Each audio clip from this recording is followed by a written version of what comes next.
Way back in the spring of 1990, 10-year-old me was given a $5 allowance.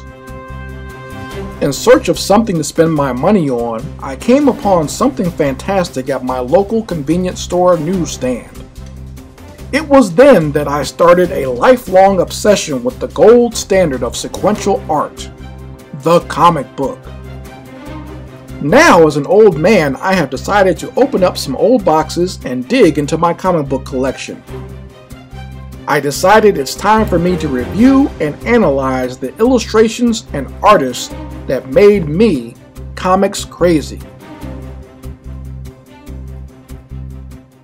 What's good, everybody? This is Chris Crazy House, and welcome again to another episode of Chris Crazy House Presents Comics Crazy. And we're going to be looking at some Incredible Hulk this time, folks. I've very much been looking forward to this. I wanted to talk a little bit about some of the Hulk comic books that I collected way back in the 1990s. And I believe this actual story arc started at the beginning of 1991. We got the new Incredible Hulk starting in this issue. And I very much remember picking this up on the shelf. I saw it at the Quick Picks, where I usually got a lot of my comic books when I would hang out with my grandfather. He'd be buying his newspaper or a lottery ticket, and I would go over to the comic book section, use my allowance, and get a comic book. And this one stood out to me on the shelf. I hadn't bought any Incredible Hulk comics in my collection yet, and this is the one that I actually started with. It's amazing to think about that now, because since then, this has become a classic cover. And this has become a classic comic. But back then, it was just something that I was buying off the shelf because I liked the way the cover looked. And as you can see here, I actually went and got, excuse me, I went and got this issue signed by Peter David, who is the writer of this particular Hulk series. So I was able to get it autographed, and I'm always going to keep it in my collection just because I love the cover. And one day I'm hoping that I get a chance to meet the artist, Dale Keown, and get him to actually do a signature on it as well. And once again, I'm going to be saving this book. I don't plan on letting it go, even with the signatures on it. But we're going to take a look at the new Incredible Hulk that appears in issue 377 of the Incredible Hulk. And you got this great cover here of, at this time, the Gray Hulk kind of screaming in pain. And you can see like his clothes are kind of ripping off. And he's kind of just, like I said, it's kind of screaming in the air in pain. And we got this, you know, it's almost kind of like a simple cover, but done in a very... It's done in a stylish way, but also a very artsy way, to the point where you still get the main point, because most of this is silhouette. You know, if I'm going to see, I can zoom up here a little bit, just so you can see that it's all mostly silhouette. You only really get the lighting on the top of the Hulk character. And even so, you can't even see like his eyes, and a lot of his face is still covered in shadow. But most of this is silhouette, but still, you still see a great view of that form of his body and the clothes ripping. You know what character this is. Like if you just stood far off and you're looking at the bookshelf and saw this image, you would know this was a Hulk book. Even if there was no title of the Incredible Hulk, you know this is a Hulk book, just by the size of the character and the way his body is shaped. That extreme musculature drawn amazingly by Dale Keown. I think, in my opinion, Dale Keown is my favorite Hulk artist. And I know there are others that do a great job. Probably number two, in my opinion, would probably be Sal Buscema. But top of my list would be Dale Keown, because I love the way he draws the musculature and the characters in this comic. So we're going to break it open here and take a look. And as time goes on, we're going to be talking about the other issues in this very first story, namely this issue and the one that comes after it. So I'll be doing the trilogy of these Hulk stories as time goes on. Let's flip this open and take a look. So once again, this is a book that is written by Peter David, the pencils done by Dale Keown, And the ink's done by Bob McLeod, who does a lot of the inking on Dale Keown's artwork back then when he was doing his run on The Incredible Hulk. So at this point, we are delving into the mind of Dr. Bruce Banner, who is right here. And as you can see, he's having a lot of issues. He's sitting here talking to Dr. Leonard Samson, and we got two Hulks sitting on either side of him.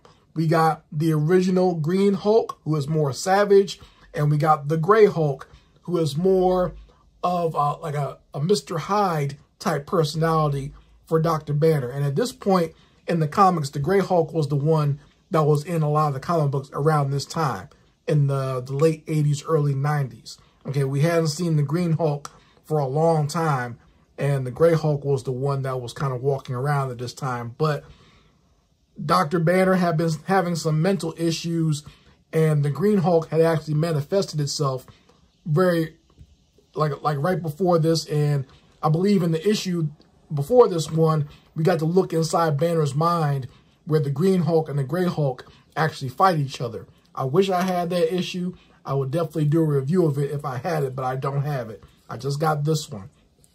But he's sitting down with Dr. Leonard Samson, and Leonard Samson is trying to fix the mind of Dr. Banner here. And in the midst of talking with Leonard Samson and the other two Hulk personalities, they try to fight again. So we see the Green Hulk and the Gray Hulk try to fight each other. And once again, I just love this artwork because I feel Dale Keown does an amazing job of drawing this classic look for the Green Hulk. You know, you got the classic purple reddish pants. You got the Gray Hulk in his jeans. But he also changes the hairstyle a little bit just so you can tell the difference between the two. The Gray Hulk has kind of got like the little high and tight haircut, and the Green Hulk has his classic, you know, shaggy type green hair. And they're having issues, obviously. These two personalities obviously clash, but Dr. Samson has rigged it so that within Banner's mind, these two characters can't actually hurt each other because they did a lot of damage the last time they fought. And Dr. Samson wants them to both sit down and relax because at this point, he's trying to help Bruce Banner, and these two are basically tearing him apart at this point.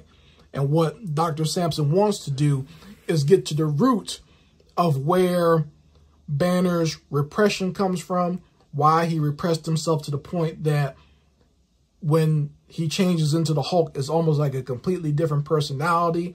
So he's trying to delve into Banner's mind and find out why this is the way it is.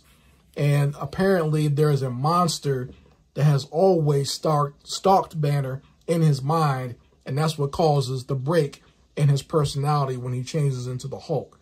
And we're going to delve into that in this issue. So they turn around because they realize that they're in a familiar space. They're wondering why this area looks familiar to both of them. And they realize that there's a monster looking here. And this next page is amazing when we actually get to see the monster. Now, this creature that Dale Keown drew is like a combination of like the Alien Queen and some other very nightmarish monsters that you would, you know, see in like your worst nightmares coming out of the shadows. And it's what we're seeing is a memory of Bruce Banner. So when Bruce Banner was a little kid sitting there playing with his toys at Christmas, there was a monster behind him, a monster that's calling him a mutant freak. And he's saying, please don't hit me. Don't hit me. So what we're dealing with in the psyche of Dr. Banner is we find out that he was an abused child. Okay. He wasn't just, you know, your average child growing up in the nice nuclear family with his mother and father. He was actually physically and verbally abused by his father. And that's where the manifestation of this monster is coming from. Now, within the memory, the two Hulks are going to try their best to fight off this monster. So at first, the Green Hulk goes in there and he's going to stop this from happening. And he jumps in there not thinking, as the Green Hulk always does. He thinks about smashing first. And he says he's not going to soften this monster up. He's going to smash it. He jumps in there, but gets yoked up by the monster. So he gets grabbed. And within an instant, the monster just picks him up, picks up the Green Hulk, and snaps his back. And you see the Green Hulk actually screaming in pain. And then the Gray Hulk, he tries to step in, and he winds up getting instantly impaled by this monster. So I remember getting this book and just realizing just how violent it was going to be from these few pages. Just, you know, we just jumped into the story. We've seen Banner trying to get his mind together with the two Hulk personalities, and instantly they get destroyed by the monster that's within his mind. And he says, the monster says to Banner, "You're mine, all mine, I'll kill you."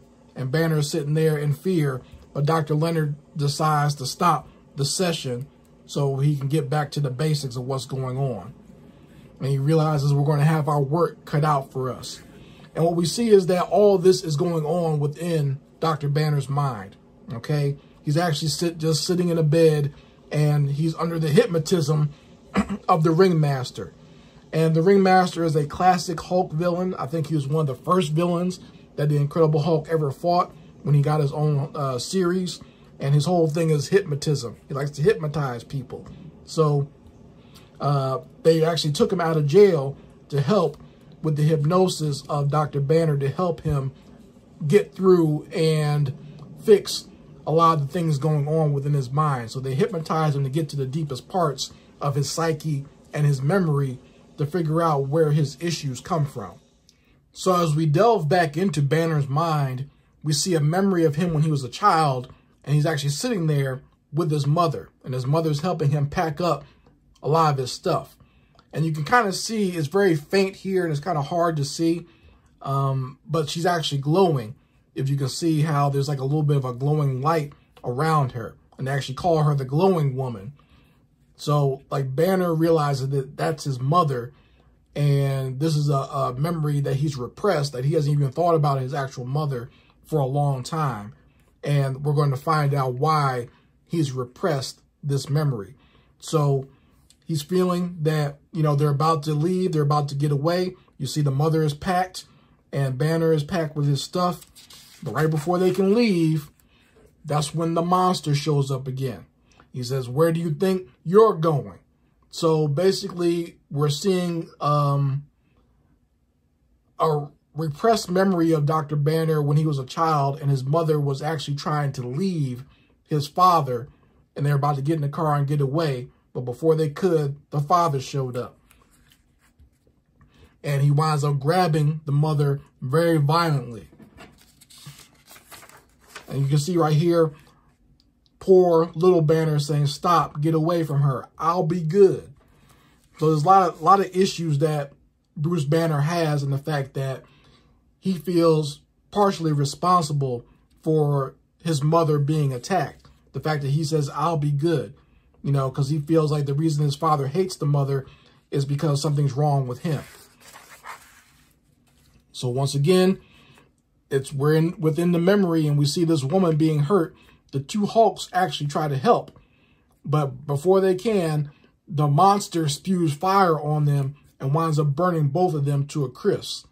Another extremely violent image here, you know, and you can see like both the Hulks, their hands are completely melted. So basically, for all the strength and the rage that these creatures have, there's still no match for the monster that's within Banner's head. He's always, the way he views the monster is all consuming and can't be stopped. And even within the middle of that, we see that these two Hulks are burned to a crisp. The monster is killing the mother by slamming her face first into the ground. So like I said, very violent scene, and a very dark depiction of abuse, both spousal and child abuse.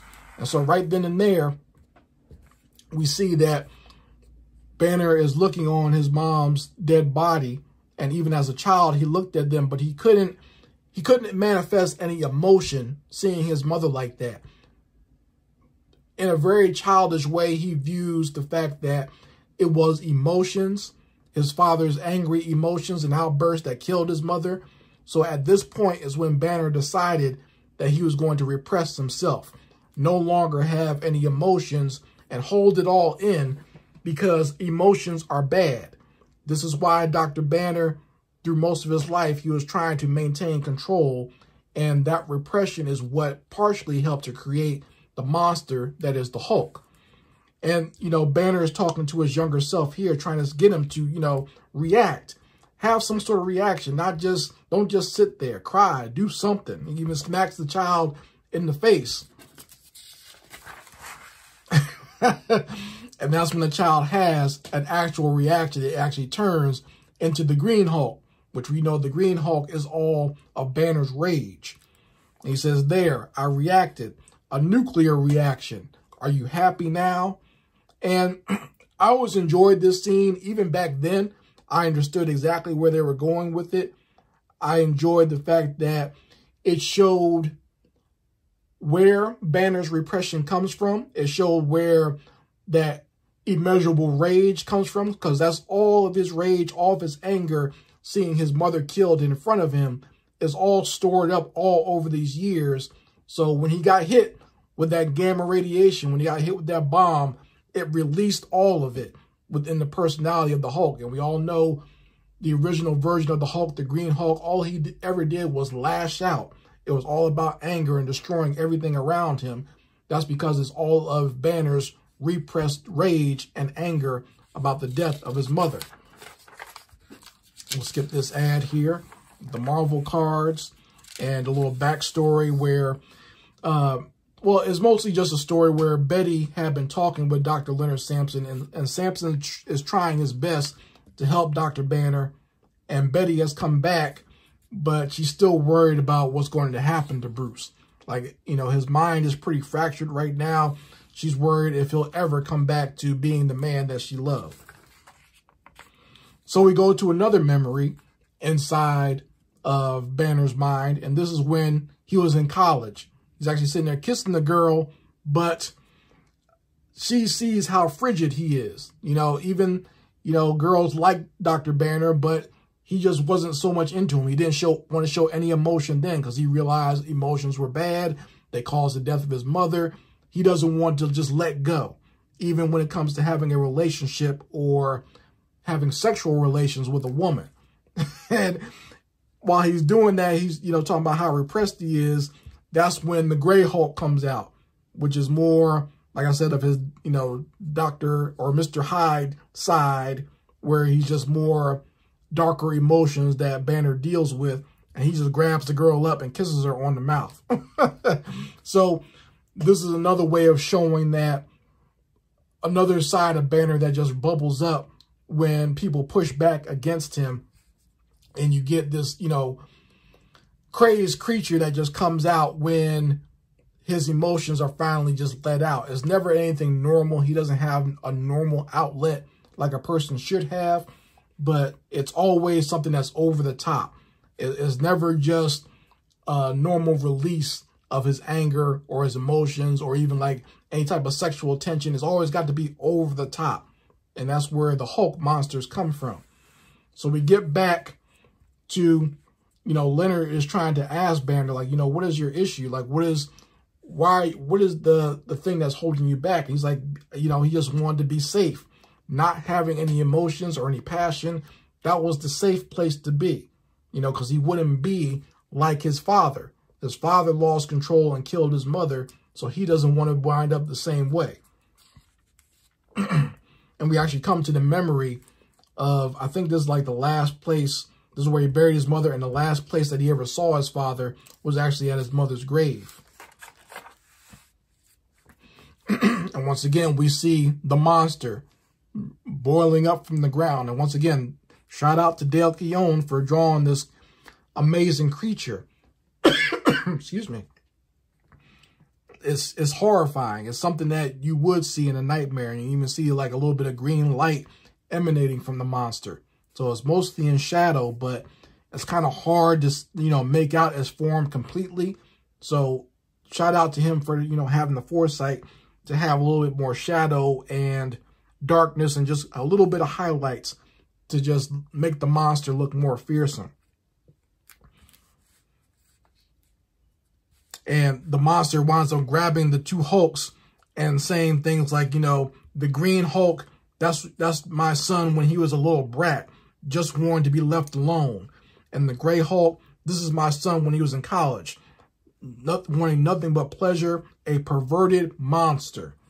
And finally, Bruce confronts his father by saying, you know, it wasn't me that was the monster, it was you. Because Dr. Banner's father believed that when he worked with radiation that his son was a mutant, so he hated his son Bruce. And, you know, that was part of the reason why he abused him.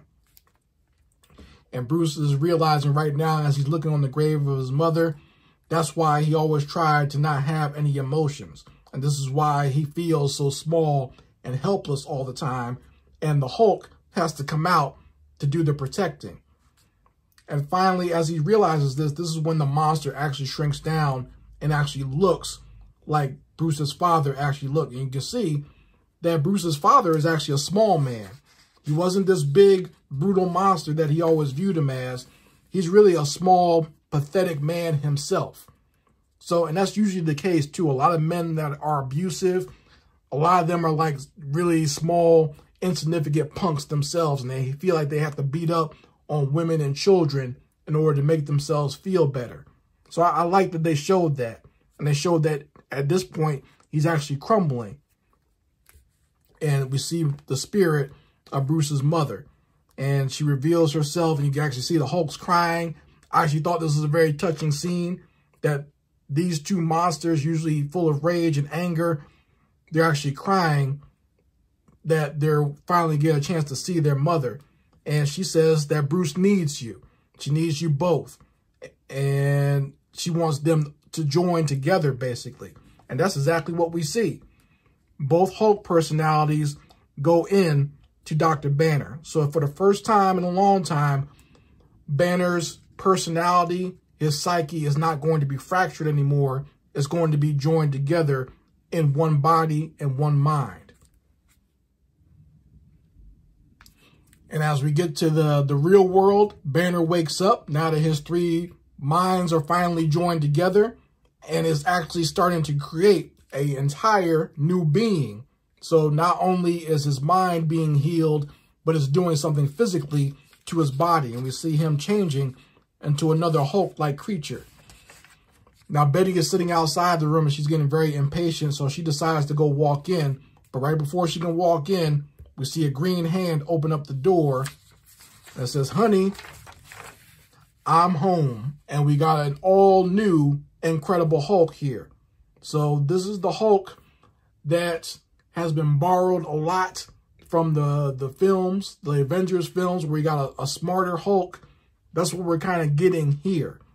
So we got a Banner where all his personalities are combined. The intelligence of Dr. Banner, the wit and the persistence of the Gray Hulk, and you got the savagery and the strength of the Green Hulk, all combined in one here. And we're going to find out exactly how this new personality is going to work out for this character. So I will be talking about that very next issue in the next episode of Chris Crazy House Presents Comics Crazy. And that's this issue right here, Hulk 379. You best believe I was very much looking forward to reading this story because it was very interesting seeing what happened in 377. Now, a few little bits of commentary before we go.